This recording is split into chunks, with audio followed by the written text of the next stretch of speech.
बच्चों, आज मैं फिर वेलकम कर रहा हूँ आपका हमारी केमिस्ट्री की क्लास में। बेटा, मैंने अब ऐसा सोचा है कि मैं कुछ ऐसे कंपाउंड आपके साथ करूँ। 2 दिन और हम करते हैं, फिर हम आगे चलेंगे। और वो कंपाउंड मैं ऐसे करूँगा जिसमें हम नए लाइगेंड यूज़ करें।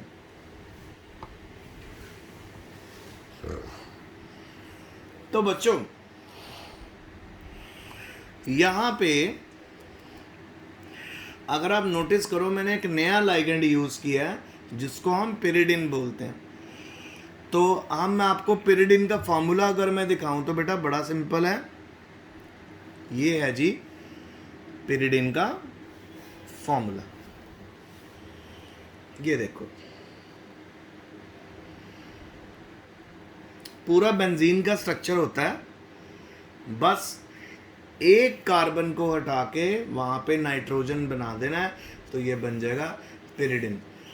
और पिरिडिन एक तरह का न्यूट्रल लाइगेंड है, तो यहाँ पे उसके ऊपर क्या चार्ज होगा? 0 का। और क्लोरीन के ऊपर तो आप बच्चे जानते ही हो कि -1 का चार्ज होगा, ठीक है। क्लोरीन पे -1 का चार्ज होगा। तो आइए अब हम इसको सॉल्व कर लेते हैं। और आपको तो पता ही है कि जितने भी न्यूट्रल लाइगेंड होते हैं उनको हम एज इट इज़ लिख देते हैं। जैसे अमीन का अमीन लिख दिया, पिरिडिन को भी हमने पिरिडिन लिखना है, बस ट्राई पिरिडिन लिख देना, या ट्रिस पिरिडिन भी लिख सकते हो। तो आइए अब हम इसकी नेमिंग शुरू करें। अगर हम ABCD को फॉलो करें तो हमारे पास पहले C आता है, उसके बाद P आता है। तो शुरू होगा इसका नाम। पहले ऑक्सीडेशन भी देख ले। तो इसके ऊपर तो बेटा 0 का चार्ज है, इसके ऊपर हमारे पास -1 का चार्ज है। कितने माइनस हो गए अंदर? 3। तो -3 अंदर है। अगर आप इस कंपाउंड को बाहर निकालोगे, अगर आप इसको कोऑर्डिनेशन स्फीयर से बाहर निकालोगे तो ये +3 में कन्वर्ट हो जाएगा। तो यहाँ पे क्रोमियम कौन सी ऑक्सीडेशन स्टेट में है? +3 ऑक्सीडेशन स्टेट में। तो चलें आगे, आइए करें अब इनको सॉल्व करते हैं।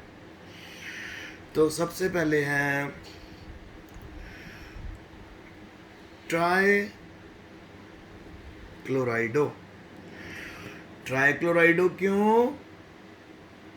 ट्राइक्लोराइडो इसलिए क्योंकि हमारे पास यहाँ पर नेगेटिवली चार्ज लाइगेंड है, तो उसके एंड में O लगता है। ट्राइक्लोराइडो, ट्राइपिरिडिन।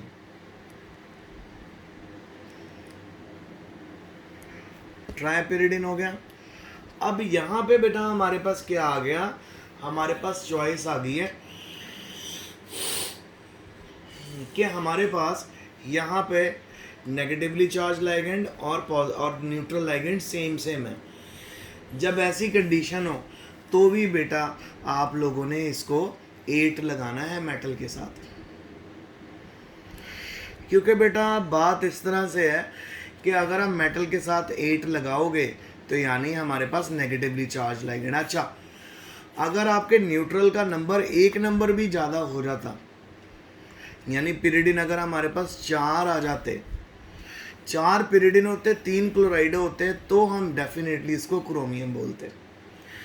तो यहाँ पे आज हम इसको क्रोमेट क्यों बोल रहे हैं? क्रोमेट हम बेटा इसको इसलिए बोल रहे हैं क्योंकि यहाँ पर नेगेटिवली चार्ज और न्यूट्रल लाइगेंड सेम है। तो जब भी आप एक ऐसी कंडीशन में पहुँचो जहाँ पे नेगेटिवली चार्ज और न्यूट्रल लाइगेंड सेम है, आपने क्रोमेट लिखना है। तो लिखते हैं क्रोमेट।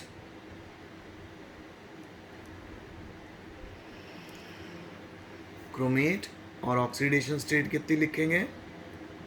3। ट्राइक्लोराइडो, ट्राइपिरिडिन, क्रोमेट 3। अच्छा, आप जरा क्रोमियम की ऑक्सीडेशन वो लिख दो, electronic ground state. Ground state electronic configuration. तो क्या बनी? ये बने जी 3d4 4s2 4p0। अब आप देखो जी, ऑर्बिटल बिल्कुल नीचे आएंगे। तो ये भी सीखो बेटा, हर ऑर्बिटल नीचे आना चाहिए, ऐसे। ठीक है, ठीक है। तो ये है जी 2, ये है 3, 4, 5, ये 4 और 6। सो टोटल डी के अंदर हमारे पास कितने इलेक्ट्रॉन है? 4। यहाँ तक समझ आ गया? अब बेटा आगे आप ज़रा ध्यान से देखें। अब हमें इसको क्रोमियम को +3 ऑक्सीडेशन स्टेट में ले जाना। मैं स्लोली यार इसलिए करा रहा हूँ ताकि जिन बच्चों को मुश्किल है वो भी थोड़ा समझना शुरू करें।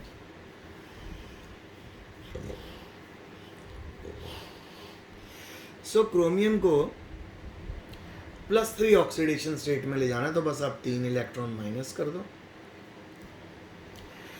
जब 3 इलेक्ट्रॉन हम माइनस कर दोगे तो वो 3 इलेक्ट्रॉन कहाँ से निकलेंगे? 2 तो 4s से निकलेंगे क्योंकि 4s की एनर्जी कम होती है।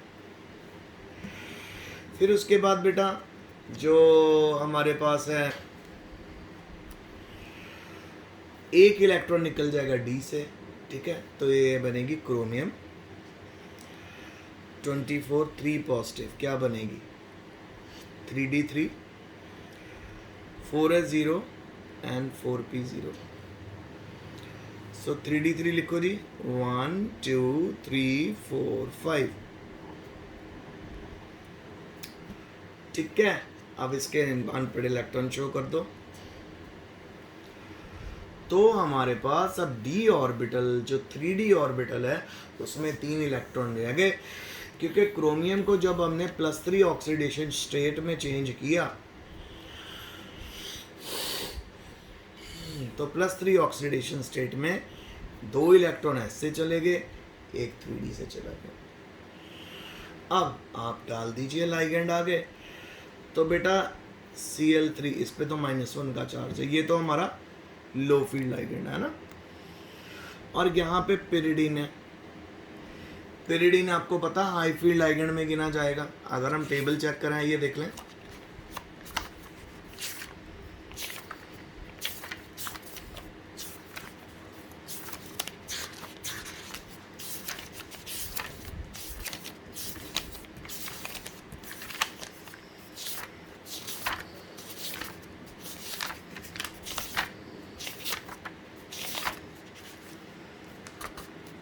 टेबल में वैसे तो मुझे पता ही है कि जो पिरिडीन है वो नीचे ही है।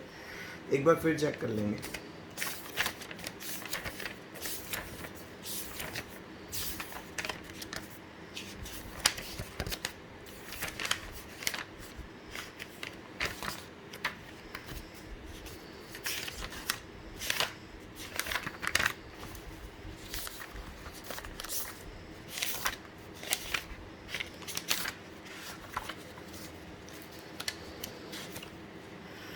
वो पेज मुझे मिल नहीं रहा, पर आपको तो, आपके पास तो है ही, आप भी देख लेना।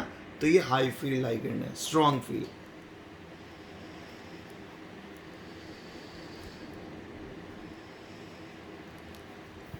बस अब उसकी प्रेजेंस में आप इसको पेयरिंग कर दो, 3d3 4s0 4p0। तो 3d3 कैसे हो जाएगा? 1 2 3 4s एंड 4p। अब बस आप अपने लाइगेंड अटैच कर दीजिए 2d में Cl नेगेटिव, एक s में Cl नेगेटिव, 3 पिरिडिन यहाँ पे, एक यहाँ, एक यहाँ, एक यहाँ, py और py। सो हमारी शेप क्या बन गई बेटा? कौन सी हाइब्रिडाइजेशन आ गई? D2sp3। D2sp3 हो गई है जी। अब आगे क्या किया जाए? आगे बच्चों ये है इसकी जो, क्योंकि इसमें अनपेड इलेक्ट्रॉन है, कलर्ड, पैरामैग्नेटिक,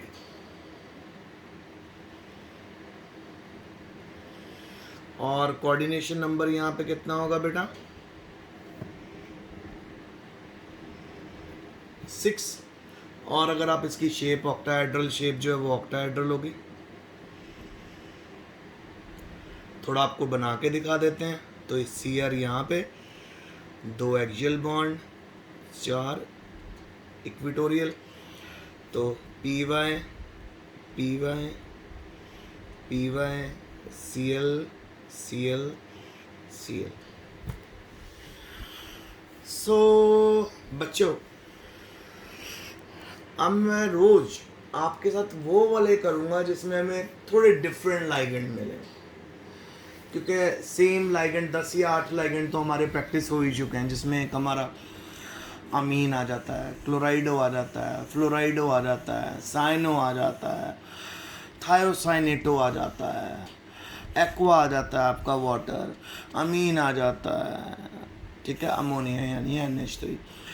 सो मैं अब आपके साथ बेटा वो वाले एग्जांपल्स करूँगा जो थोड़े डिफरेंट होंगे, और मैंने आपको पहले भी बताया बेटा, बस 1-2 दिन और कंपाउंड करवा रहा हूँ, उसके बाद बहुत कुछ है इस चैप्टर में। शेप्स हम देखेंगे, अलग अलग तरह के आइसोमेरिज्म देखेंगे, ठीक है। फिर इस पर डी ट्रांजिशन आपको सिखाऊंगा कि कैसे डी ऑर्बिटल भी 2 भागों में स्प्लिट हो जाता है जब लाइगेंड आता है, T2GeG, वो सारा मैं करवाऊंगा। सो आज के लिए इतना ही बेटा, इसको अच्छे से कर लेना। होमवर्क में मैं आपको 4 या 5 कंपाउंड दे रहा हूँ, वो भी सॉल्व करके मुझे उसके आंसर भेजना। Stay home, stay safe, study hard and best of luck.